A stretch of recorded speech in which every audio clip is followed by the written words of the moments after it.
Fala galera, tudo bem com vocês? Então bora lá para mais uma videoaula de ciências com a professora Raquel. E na aula de hoje nós entraremos no mundo dos répteis. Bora falar da classe dos répteis?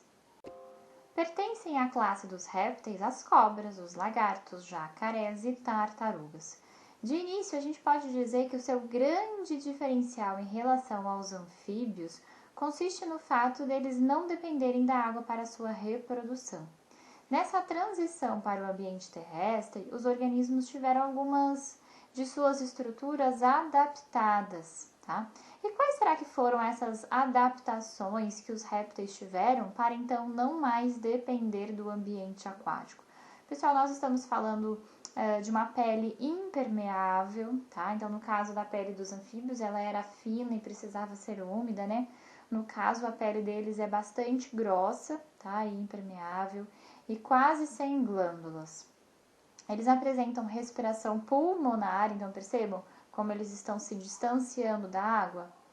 Eles têm um esqueleto mais forte, um sistema muscular mais complexo, um sistema nervoso central bem mais desenvolvido.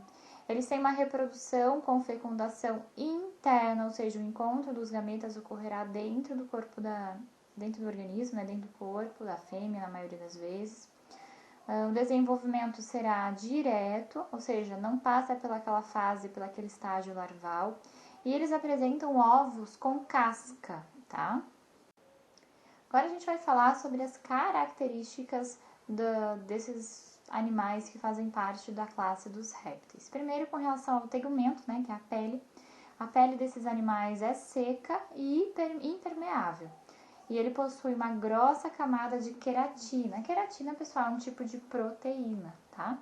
E aí, como vocês com certeza já sabem, a pele dos répteis ela pode ser recoberta por escamas, placas ou carapaças, tá? Essa é a nomenclatura correta. As escamas estarão presentes nas cobras e nos lagartos. As placas estarão presentes nos jacarés, crocodilos, né? E as carapaças nas tartarugas, cágados e jabutis. Lembrando com relação aos lagartos que a presença das escamas é o que difere, né, dos lagartos das salamandras, que as salamandras tinham a pele lisa. Todas então essas estruturas que nós falamos de tipos de pele, digamos assim, dos répteis, são revestidas por queratina, aquela proteína que a gente falou, o que garante que os animais fiquem bem protegidos contra a desidratação, ou seja, como é uma pele bem grossa, isso acaba impedindo que eles percam água através da pele.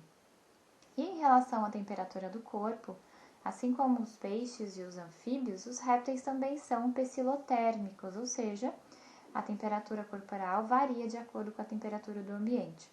E é bem comum a gente ver as cobras, os jacarés parados no período da manhã, e eles só começam a se movimentar mais por volta do meio-dia. Por que isso acontece, pessoal? Porque com a temperatura ambiente baixa, né, no período da manhã, o metabolismo desses animais também fica reduzido. Conforme o dia vai aumentando, o metabolismo dele também acelera e ele consegue fazer mais movimentos, né? Vai andando, vai caçar, tá?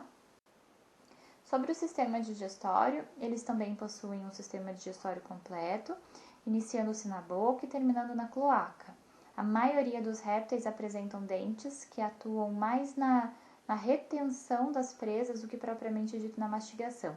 Então, é mais para segurar a presa, né, no momento aí dessa predação, do que eles utilizam na mastigação. Eles pouco mastigam realmente, eles vão só pegando pedaços e já engolindo, tá? A alimentação dos répteis é variada, então existem algumas espécies que são carnívoras, como os jacarés, outras que são herbívoras, como as tartarugas, e algumas espécies são onívoras, como os lagartos, né? Então, eles se alimentam eles são tanto herbívoros quanto carnívoros, né? Quando a gente fala que um indivíduo, um ser vivo é onívoro, é isso que quer dizer, né? Que ele é tanto herbívoro quanto carnívoro. A respiração dos répteis é exclusivamente pulmonar, tá? E os seus pulmões, eles são desenvolvidos, são maiores, eles podem cumprir as trocas gasosas de forma bastante satisfatória, tá? Então, eles funcionam bem, esses pulmões. Embora sejam excelentes nadadores, tartarugas e jacarés, por exemplo, eles não podem ficar muito tempo embaixo d'água. Por quê, pessoal? Porque eles respiram através de pulmões, eles não respiram através de brânquias, né? Então, eles não conseguem, assim, passar a vida inteira embaixo d'água como um peixe, por exemplo, né? Então, ele precisa colocar a cabeça para fora para que ele consiga realizar essa troca gasosa. Para vocês terem uma ideia, o jacaré, por exemplo, ele pode ficar mais ou menos 3 horas embaixo d'água, é um tempo bem alto, né? Já as tartarugas é bem menos, elas ficam por volta de 30 minutos, mas que também é bastante alto, né? Se a gente comparar com a nossa capacidade pulmonar. Então, por isso que eu falei para vocês que os pulmões deles são bem desenvolvidos e maiores, e eles fazem essa troca gasosa de forma satisfatória. Nós, por exemplo, não temos essa capacidade de ficar aí 3 horas embaixo d'água, por exemplo, tá? Então, isso é uma característica adaptativa dos répteis realmente. Agora sobre o sistema circulatório. O coração dos répteis é formado por 2 átrios e 2 ventrículos. Existe uma comunicação entre os ventrículos na maioria das espécies, o que provoca uma mistura de sangue arterial, que é aquele sangue rico em oxigênio, com o sangue venoso, que é aquele sangue rico em gás carbônico. Apenas os jacarés e os crocodilos, eles têm essas cavidades bem separadas, tá?